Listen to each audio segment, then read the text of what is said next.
Setiap hari, kota Bandung dan Cimahi menghasilkan ribuan ton sampah.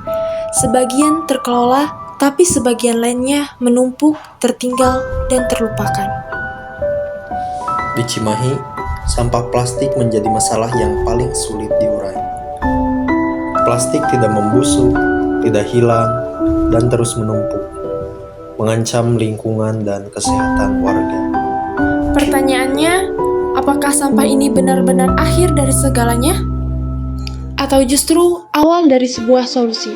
Di tengah persoalan ini, di sebuah kawasan bernama Melong 26 Cimahi, ada sekelompok orang yang melihat sampah dengan cara berbeda. Di sini, sampah plastik tidak dibuang. Ia diolah, diubah, dan diberi nilai baru. Plastik yang dulunya mencemari lingkungan, kini diolah menjadi semak dengan nama Petasol. Inilah kisah bagaimana sampah berubah menjadi energi. Mari kita lihat langsung prosesnya di Bank Sumber Daya Sampah Melong 26, Cimahi.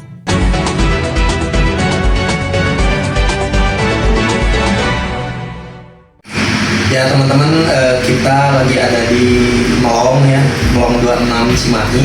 Di sini ada tempat pengolahan limbah plastik ya menjadi solar ya, bahan bakar solar. Di sini dengan kita dengan narasumber langsung ya, kita akan wawancara di sini dengan Bapak siapa Pak? Ya, saya Wahyu Darmawan dari Bank Sumber Daya Sampah Induk Melong 26 Kota Cimahi. Ya, itu tempatnya ya, teman-teman bisa berkunjung ke sini langsung. Bagaimana sih Pak alur proses pengolahan plastik hingga menjadi bahan bakar solar? Baik, pertama kami di Bank Sumber Daya Sampah Induk Melong 26 Kota Cimahi ini fokusnya pada sampah plastik low value ya, karena dari sampah plastik high value. Yang sampah plastik high value itu biasanya banyak orang yang udah senang ngambil karena memang harganya mahal ya. Gak usah diapa-apain aja udah jadi duit gitu. Tapi kemudian banyak orang mengabaikan tentang sampah plastik low value. Jadi biasanya sampah plastik low value itu sering kali dibakar, masuk ke badan air atau digeser ke TPA. Nah, kami berharap misi kami itu adalah membuat sampah plastik low value tadi tidak lagi dibakar, tidak dibuang ke badan air, tidak geser ke TPA, beres di hulunya. Sehingga dari warga, anggaplah di sini satu kelurahan, kumpulkan sampah plastik low value dan kemudian kami proses menjadi bahan bakar terbarukan jenisnya solar. Bagaimana sih Pak awal mulanya bisa terpikirkan gitu dari awalnya sampah plastik yang tidak ada nilainya gitu menjadi suatu produk yang bernilai tinggi? Ya, ini sebenarnya adalah sebuah cerita lama ya. Diawali di 14 Juli 2014, itu udah sekian belas tahun yang lalu ya, 11 tahun yang lalu. Rekan kami, Mas Budi Tresmati, gelisah dengan menumpuknya sampah plastik ya. Terus makin bertambah sampai dengan kalau tidak salah sekitar 40 ton. Itu akhirnya membuat lingkungan beliau ini penuh dengan sampah plastik. Akhirnya dicari inovasi apa yang memungkinkan membuat sampah plastik ini bisa terrealisasi. Dan akhirnya mulailah dengan mencoba melakukan pendekatan teknologi pirolisis, ya, dry pyrolysis, di mana plastik ini diubah menjadi bahan bakar minyak.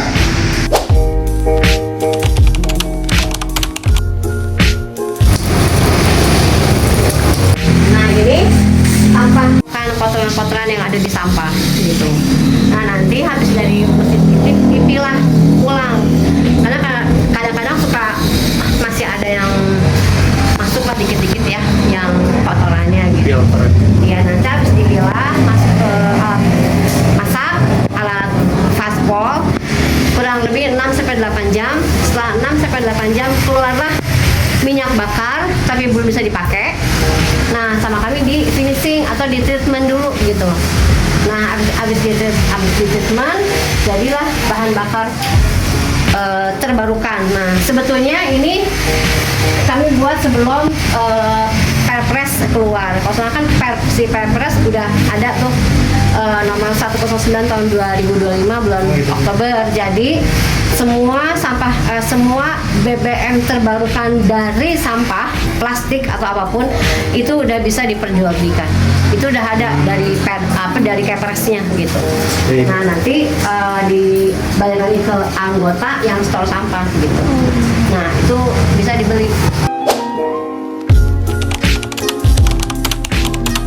kita kan tahu tadi ada 7 jenis plastik ya. Nah, kami berikan warna berbeda. Ini warna biru, ada merah, ada warna hijau. Hijau penanda bahwasanya kami menggunakan contoh-contoh plastik yang ada di sini. Kalau yang warna biru itu memungkinkan tapi tidak recommended. Nah, kalau yang merah sudah pasti tidak bisa. Tipe 1 ini adalah plastik biasanya high value ya, botol-botol PET seperti ini ya. Kemudian karena dia sudah punya nilai tinggi, kita nggak perlu proses, dia sudah tinggal dikumpulin aja dijual sudah lumayan harganya, bisa di atas 5.000. Nah, tipe 2 juga sebenarnya high value, tapi kami pakai yang ini nih, kebanyakan nih cincinnya nih ya. Biasanya orang abaikan saja, nah cincin botol ini kami pakai ya. Kemudian tipe 3 yang warnanya merah ini tidak bisa karena dia polyvinyl klorid, ada kloridanya, itu sifatnya korosif dan saat terbakar dia bisa menghasilkan dioksin ya. Itu adalah zat yang berbahaya. Nah, ada yang menarik, sebagian label sering dari botol minuman itu menggunakan PVC, seperti ini ada kristal, teh pucuk, teh gelas, masung ya, dan yang lainnya. Itu kalau kita pegang di keremas-keremas akan bunyi nyaring. Nah, kita menghindari juga label sering seperti ini karena akan bermasalah kalau dipakai karena dia mengandung klorid. Nah, yang menarik adalah tipe 4 DPE seperti kresek begini ya. Kemudian tipe PP, ini biasanya AMDK, air minum dalam kemasan yang gelas-gelasan ini sebenarnya juga adalah high value. Tapi kalau kemudian mereka sudah buang dan sebagainya, ya udah kami ambil juga, ini bisa kami pakai ya. Kemudian label sering yang lain. Nah, berbeda dengan yang tadi. Kalau label sering ini tipe 3, PVC, kali ini PP. Viva, Aqua, Ron 88, Alfamart, Sprite, Fanta, Coca-Cola dan seterusnya. Ini adalah contoh dari label sering PP, ini kami bisa gunakan. Dan yang salah satu yang paling bagus, botol bungkusnya dari Mimian ya. Nah, ini juga contoh. Nah, pouch dari minyak goreng juga biasanya ada kode 4, kode 1 maupun kode 7. Nah, di luar itu ada juga nih tipe 6 polistiren styrofoam ya, termasuk bungkus atau botolnya dari Yakult ya. Nah, kemudian itu yang kami bisa gunakan. Nah, ada tipe 7 adalah multi layer. Sebenarnya kami bisa gunakan, tapi kalau kami gunakan tipe 7 ini melatih energi kami jadi negatif, sehingga kami belum rekomendasi untuk menggunakan tipe 7 tadi. Apakah bisa menjadi BBM? Memungkinkan, meskipun hasilnya jenis. 1 liternya 12.000. 11.000 sampai 12.000 per liter. Sementara kalau Pertadex itu kan di pasaran tuh 15 ribuan ya. Nah, kami jual Lebih murah. 12.000 lebih murah dan lebih bagus hasilnya.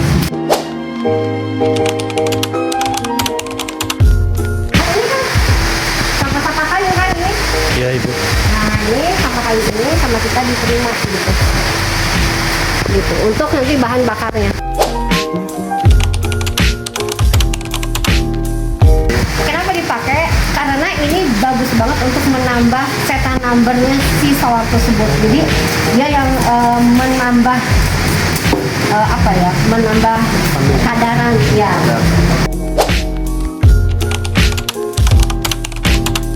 Nah, ini mesin hibridnya. Jadi si sampah yang dari warga sama kita dimasuk ke sini, diputer, dirontokkan lah si kotorannya. Tuh, jadinya kayak begini. Ini yang rontokannya nih. Ada tanahnya, ada batu ya. Nah, ini Jadi ya kotorannya kan masih pada nempel kan. Nah, ini yang udah dirontokkan, apa yang habis digidrik sama kita diangin dulu, nanti dipak per karung. Tebak. kilo 3. 5. Ini diberat Wow, 10 kilo ini. angkatan. Jadi sama kita dipak per karung ini 10 kilo buat besok pagi. Sehari bisa dapat Kita masak sampah plastik itu per hari 50 sampai 100 kilo.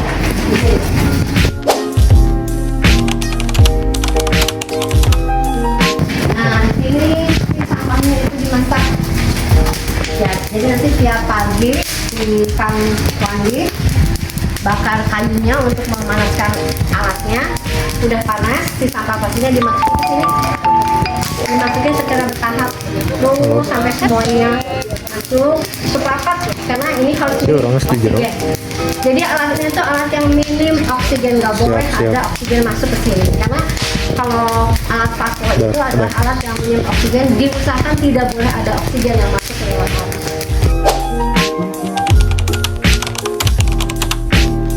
Nah, ini di sini dimasak sekitar 6-8 jam. Dari jam berapa Ibu? Ini Biasanya? jam berapa tadi? Oh, jam 8.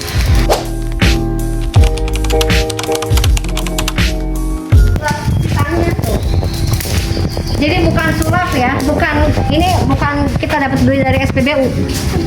Ini solarnya. Nah, Kok bisa? yang ini Ya ada beda-beda itu. nah yang ini bensin.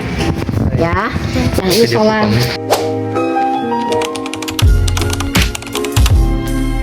Ya, dan kalau bisa kan gampang kebakar. Oh, iya. Nah, makanya kita tutup rapat. Nah, ini solar di sini, gitu.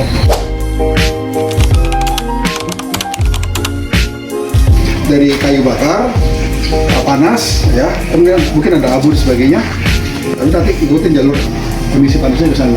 Nah, kami ya buat filtrasi. Vasko ini pada dasarnya fungsinya kan melelehkan atau memasak plastik, ya. Sampah plastiknya low value, berarti hanya kode 2 ADPE, kode 4 LDPE, kode 5 PP, dan kode 6 PS, ya.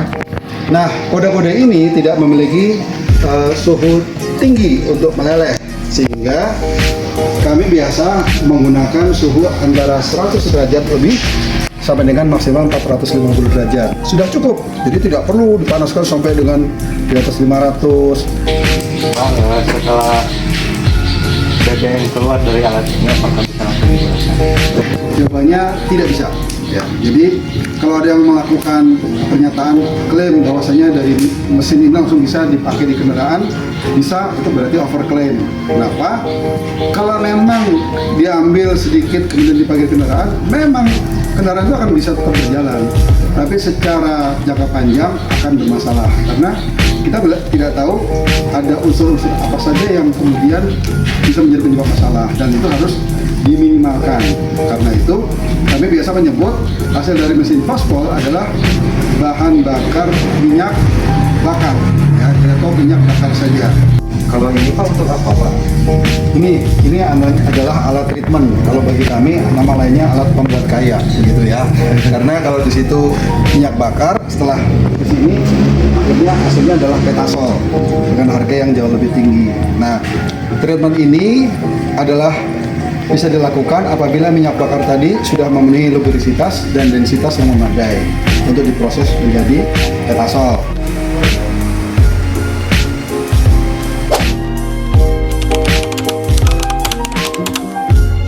Yang ini adalah hasil dari Indomie, bungkus Indomie. Full bungkus Indomie. Full bungkus Indomie. Bungkus Indomie ya, bukan yang dalamnya loh.